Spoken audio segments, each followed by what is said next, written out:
What's up bros? Today pag-uusapan natin yung bago nilabas na Crossfire which is Crossfire Global Beta. So dito sa version ng Crossfire na to, tulad ng nasa pangalan niya, global servers na pwede mong masalihan, meaning buong Asia, possibly baka EU and US servers din. Pero syempre nasa beta phase pa lang naman to, kaya expect natin na marami pang bugs and connection issues. Tignan muna natin yung mga bagong features ng Crossfire Global. Marami-rami silang dinagdag na features actually. Isa dito yung custom crosshairs.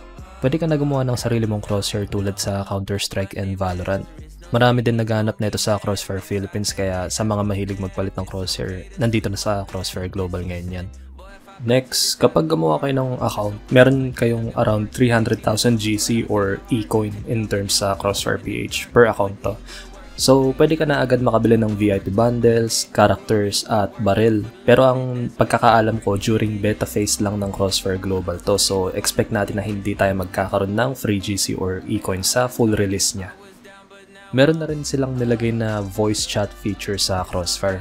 Naglagay na sa Crossfire Global pa lang ng voice chat feature. So, pwede na kayo talaga makipag-usap in-game. Pwede mo din enable yung push to talk or voice recognition option, depende sa preference mo. One thing to note pala dito is may mga parts sa Crossfire Global na Mandarin at ibang language, pero wag kayong magpapalito doon kasi same pa rin naman yung user interface nito sa private servers natin. Next is yung character movement speed. Ang napansin ko sa laro na to is medyo mabilis yung movement compared sa private servers. So sa mga sasali pa lang baka nakakalito pa sa umpisa, pero masasanay din naman kayo agad.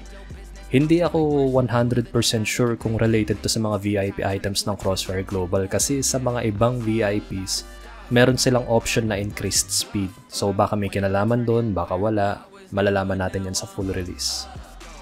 Ngayon, sa mga nagtataka dyan kung gaano ba kadami yung frames per second or FPS mo, about FPS bros, usually sa mga private servers, nakalimit yung Crossfire natin sa 200 FPS. Pero dito sa Crossfire Global, umaabot na ng 200 FPS. Baka nga mas mataas pa pag maganda talaga PC mo. Pero i-note nyo rin na may mga ibang tao na nag-FPS drop pa rin. Baka siguro dahil sa computer na nila or something. Finally bros is yung mga nagtataka kung mataas pa magiging ping nyo. Pero para sa akin kasi nakadepende yan sa internet eh. Ang average ping ko kasi dito between 25 to 30, so optimize siya para sa akin. Although may mga iba akong nakikitang players na taga Philippines din na medyo tumataas yung ping nila. So expect nyo rin na baka mangyari sa inyo yan. So far bros, yun yung mga pinaka-obvious changes sa Crossfire Global. Hindi ko pa masyadong na-explore yung buong features neto, pero kung ako tatanungin nyo, overall bibigyan ko to ng 8 out of 10. That is to say na nasa beta phase pa lang siya. So excited talaga ako sa full release. And until next time bros, tara, grind lang ulit sa Crossfire.